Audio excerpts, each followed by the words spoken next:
Exercise 3.5 question number first, which of the following pair of linear equation. ये linear equation दी है हमें, ठीक है ना। पेयर में हमें ये बताना है कि ये यूनिक सॉल्यूशन है या नो सॉल्यूशन है या इन्फिनिटी मैनी सॉल्यूशन है, ठीक है। इनमें से कौन सा है। In case there is a unique solution, अगर इनमें से कोई एक यूनिक सॉल्यूशन है, find it by use cross multiplication method. Cross multiplication method का यूज करके एक्स और वाई की वैल्यू फाइंड आउट करनी है। लेकिन उससे पहले हमें ये बताना है कि ये कौन सा सॉल्यूशन है, यूनिक है, नो सॉल्यूशन है या इन्फिनिटी ऑफ मैनी सॉल्यूशन। उसके लिए हम ये लेट कर लेते हैं यहाँ पर कि हमारे पास a1x plus b1y plus c1 is equal to 0, a2x plus b2y plus c2 is equal to 0। ये दो इक्वेशन है। अगर पहला a1 अपॉन a2 इनका रेशियो अगर नॉट इक्वल टू आता है b1 अपॉन b2 का, ठीक है, तो ये क्या है, यूनिक सॉल्यूशन है, यूनिक सॉल्यूशन है। और अगर दूसरा केस होता है a1 upon a2 is equal to b1 upon b2 not equal to c1 upon c2, तो ये होता है आपका नो सॉल्यूशन। और तीसरा अगर केस होता है a1 upon a2 is equal to b1 upon b2 is equal to c1 upon c2, तो ये होता है इन्फिनिटी मैनी सॉल्यूशन। तो आपको पहले ये पता होना चाहिए कि कौन सा सॉल्यूशन है, ठीक है। इसके बाद अब हम पहला क्वेश्चन करते हैं और इसको सॉल्व करते हैं। फर्स्ट है x minus 3y minus 3 is equal to 0, 3x minus 9y minus 2 is equal to 0। अब यहाँ से निकाल लेते हैं हम a1 अपॉन a2, ये हो गया 1 अपॉन 3, और फिर निकालते हैं हम b1 upon b2 is equal to 3 upon 9, minus की 3 और माइनस की 9, माइनस माइनस हट गया तो 3 1 जा 3, 3 3 जा 9, यानी कि 1 अपॉन 3 आ गया, ठीक है। अब हम तीसरा निकाल के देखते हैं c1 upon c2 is equal to 3/2, तो ये क्या बन गया, a1 upon a2 is equal to b1 upon b2 not equal to c1 upon c2। तो आपने क्या देखा, ये क्या बन गया, ये हो गया आपका इन्फिनिटी मैनी सॉल्यूशन हो गया। क्या हो गया, infinity of many no solution. क्या हो गया, नो सॉल्यूशन, क्योंकि लास्ट वाला क्या हो गया, नॉट इक्वल है, तो नो सॉल्यूशन, ठीक है। अब हम चलते हैं second.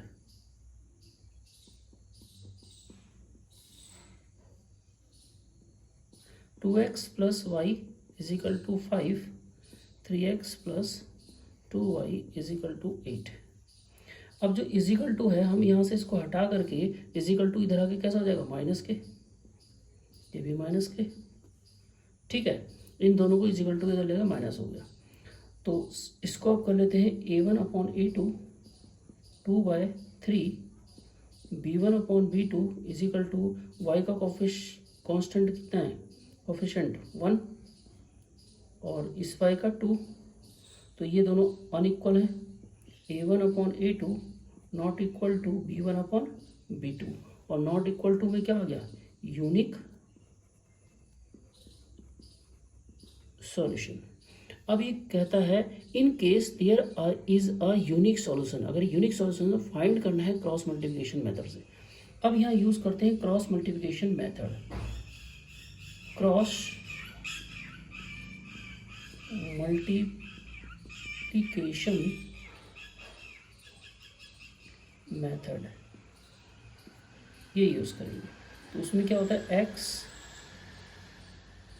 Y upon is equal to z, sorry z नहीं होता है, ये हो गया कांस्टेंट 1।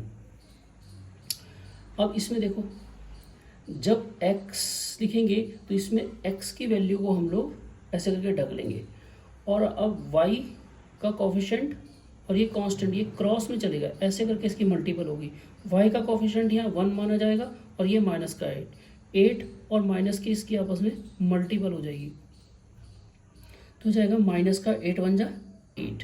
फार्मूले में बीच में पहले ही माइनस होता है, इसमें यहाँ माइनस होता है बीच में माइनस।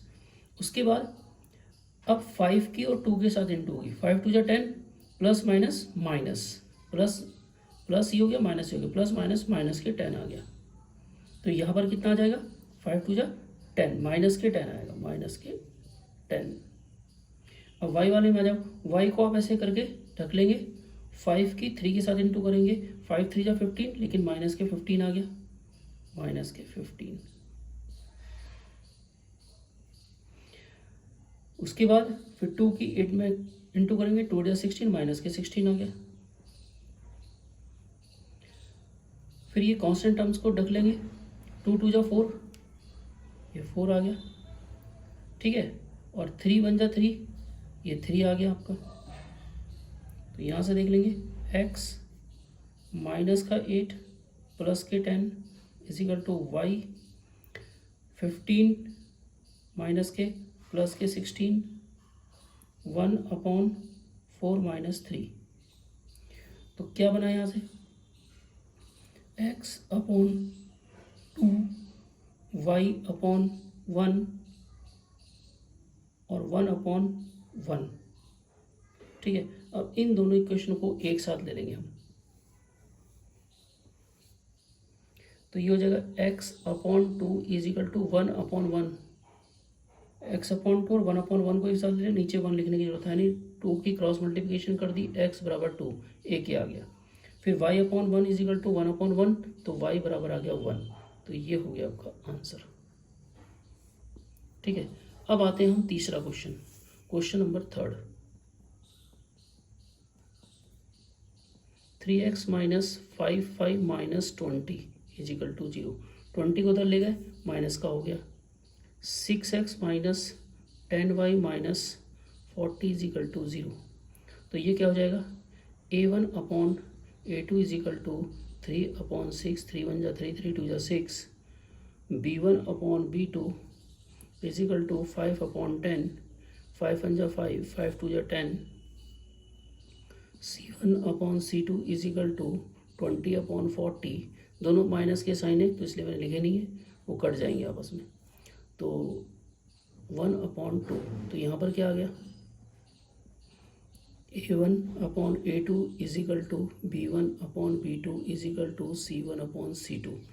तो यहाँ पर देखो ये तीनों इक्वल आ गया, तो ये हो गया इन्फिनिटी मैनी सॉल्यूशन, ये हो गया इन्फिनिटी मैनी सॉल्यूशन। तो यूनिक सॉल्यूशन नहीं आया, तो ये यहीं पर खत्म हो गया। अब आ गया आपका तीसरा है, fourth x minus 3y minus 7 is equal to 0, 3x minus 3y minus 15 is equal to 0। तो यहाँ पर देखें a1 upon a2 is equal to 1/3, b1 upon b2 is equal to 3/3 यानी कि 1। तो यहाँ पर आ गया a1 upon a2 not equal to b1 upon b2। तो ये क्या हो गया, यूनिक सॉल्यूशन। अगर ये यूनिक सॉल्यूशन है तो इसे क्रॉस मल्टीप्लिकेशन मेथड से सॉल्व करना है। तो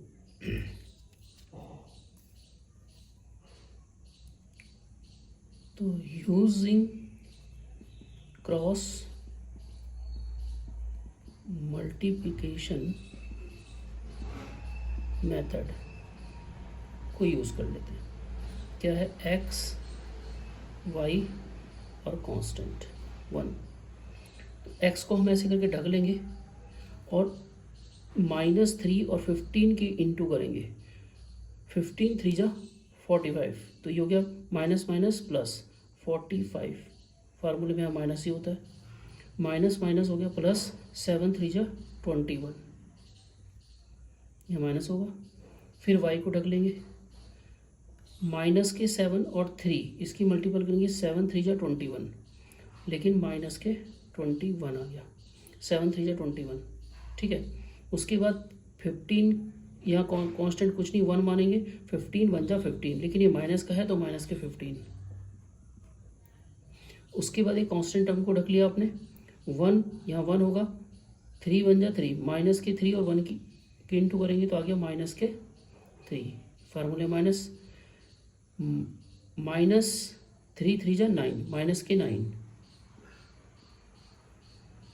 एक्स अपॉन, तो ये हो गया 24 is equal to y upon, तो माइनस माइनस प्लस, प्लस के 15 हो गया और माइनस के 21 हो गया, तो ये आ गया माइनस के 6 is equal to 1 upon, minus minus plus के 9, 9 में से 3 गया 6, तो ये प्लस का 6 आ गया। तो अब 6 upon 24 is equal to 1 upon 6 ले लिया। अब 24 को इधर भेज दो, x is equal to 24 upon 6, तो ये कितना हो जाएगा, 6 4 जा 24, तो x इज इक्वल टू आ गया 4। अब इसको और इसको एक साथ ले लेंगे हम, y अपॉन माइनस के 6 इज इक्वल टू 1 अपॉन 6, तो 6 से 6 कैंसिल, ये 6 को उधर भेज दो, y is equal to minus के 6 अपॉन 6, 6 1 जा 6, तो y is equal to minus के 1, तो हमारे पास क्या आ गया, x इज इक्वल टू आ गया 4 और y इज इक्वल टू आ गया माइनस के 1, और ये आंसर आ गया। तो ये तो हो गया आपका क्वेश्चन और ये आंसर हो गया।